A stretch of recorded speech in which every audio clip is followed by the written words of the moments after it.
This is the secret to swimming faster and pulling more water. We're gonna show you some drills that you're familiar with, some that you've never heard of before, and we're gonna walk you through exactly how to execute them. First one is called fist drill. If you're not familiar, you're gonna put your hand in a fist, and you're really gonna focus on pulling the water with not just your hand, but also your forearm and entire arm, because we know that the water is 800 times more dense than air. So we can leverage more water, we're going to swim faster. There are only two ways to get faster in swimming. Number one is you can decrease drag, and number two, you can increase propulsion. Fist drill is one of my favorite ways to do it because you don't need any equipment to get started. So when you're swimming, you can incorporate the fist drill in your warm-up. So you warm up normal, your hands are open, and then maybe you'll do 100 meters or 200 meters, maybe even 50 meters, just in the fist drill. You ball up your hand in a fist, and you really focus on engaging your entire arm to pull as much water as possible. Now, a big mistake swimmers make is they try and just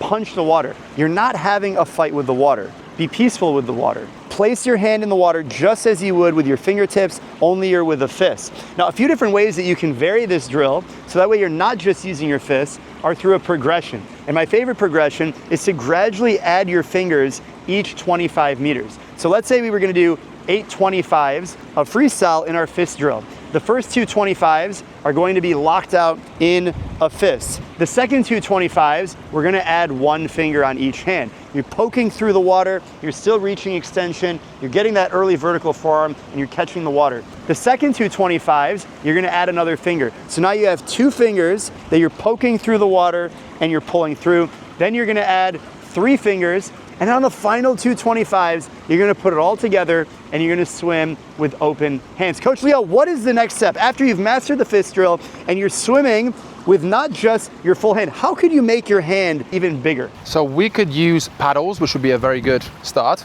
Increase the surface area of your hand. It'll be slightly more challenging to get into your high elbow position, but using paddles will help you increase your feel for the water and just help you get stronger in the water. So paddles are a very good piece of equipment to use for this drill. Another piece of equipment that you can use is a snorkel, because now you don't have to worry about breathing. Instead, you can just focus on keeping your eyes down and really focus on what is happening with the catch. And Coach Leo, if you're a more beginner swimmer and maybe you're struggling to make any forward progress in a fist drill, how can you make this drill a little bit easier? So you could put fins on, which will help you, again, focus more on the upper half of your body, the fins will take away the emphasis from your legs. And I think what I wanted to add on to the snorkel as well, you can actually pay attention to what your arms are doing, because your head is down and you're looking down at the bottom of the pool. You can actually look at what your arm and the motion your arm is going through.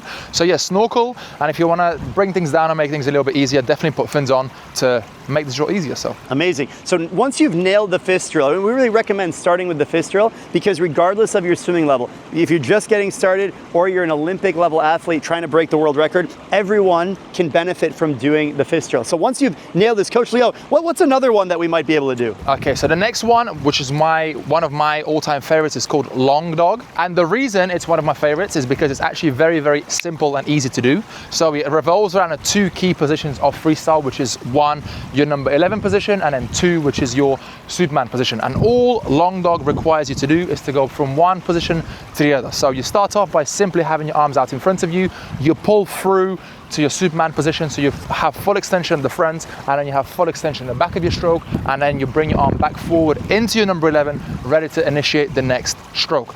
Once again, there's different variations, you can use different pieces of equipment, but this drill is very, very good if you're looking to maximize your distance per stroke, because once again, our goal is to try and pull as much water as we can. So the more water we can send behind us, the more forward we are going to go. So again, full extension at the front, number 11 position, pulling the water with your high elbow catch all the way through to the back end of your pole, and then bringing your arm back forward will really help you maximize your DPS. What kind of equipment should someone start with? If they're just getting started with this, how do they do it? So the easiest variation would be a snorkel and fins. That way you can take away the focus from your breathing. You can just focus on what your arms are doing. It might take you a couple of 25s to get used to this drill and just get used to the motion which you are going through. To be completely honest, the breathing on this drill is not a focus. So even if you do want to breathe and you take a snorkel off, you usually breathe up to take your breath. This drill, you see world-class swimmers doing it. You see people who are just starting to do it, which just shows how good of a drill this is. Huge range of ability, but as long as you are able to maintain a flat body position when you swim and you can float, I think long dog is good to go. So what's the difference between long dog and catch-up drill? So there is one very simple difference. On long dog, you do not actually bring your arm out of the water. On long dog, you pull all the way through to the back end of your pull, and then you bring your arm back through the water before starting the next stroke.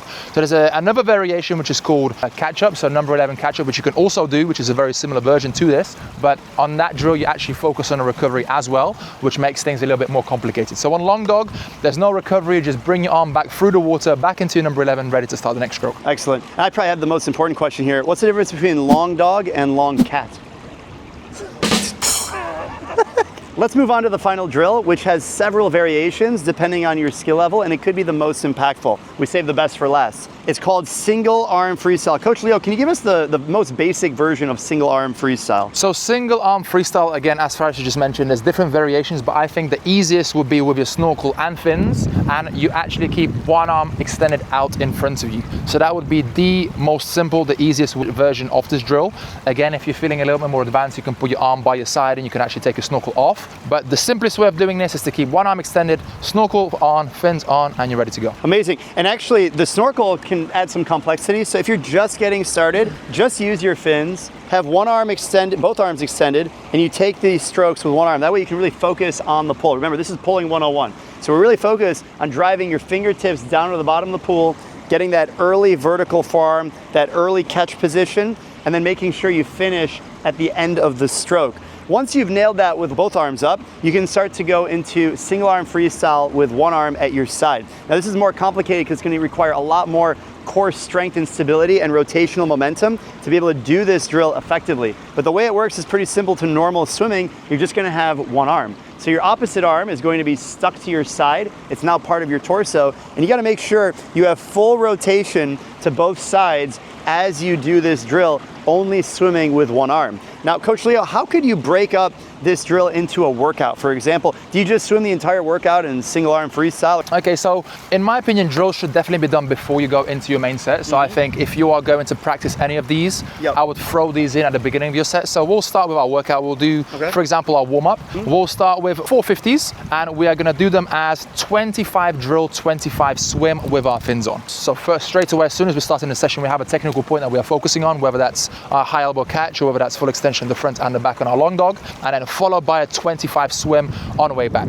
So that will be 150. We repeat that 4 times. This would be a great way to start the session because you are straight away practicing and jumping right into good habits, good skills, and good swimming. Amazing. Now I want to use this single arm drill as an example. Let's try another set. So we're going to go 4 25s drill. And on this drill, we're going to alternate. So on the first one, we're going to take strokes only with our right arm. Then the second one, we're going to take strokes only with our left arm. And then we're going to repeat that 2 rounds through. And then we're going to go 150 free with both of our arms to put the stroke back together and really feel the pulling benefit and the rotational momentum that we've developed across all of these drills. And like Coach Leo was saying, all of this would be in the drill set or the warm-up set, at the end of the warm-up set. So that way we have our main set, which will happen after, and our body has been warmed up, our mechanics have been flushed out, and we're ready to activate on the main set. A big mistake a lot of swimmers make is they just jump right into the main set, or they don't do any of this technical work. You never build a good foundation of what a proper pull looks like, and then you start to train a lot of volume and you start to do that on a not really efficient stroke. So instead, we want to make sure we're doing all this drill work early in the session, get the right muscle activation, and then boom, we hit the main set with the proper fundamentals, and that's how we're going to be a really fast swimmer. So if you guys want to see the ultimate secret of how you can take your swimming to the next level and swim faster and smarter than ever before, you must watch this video over there. We'll see you over there, and happy swimming.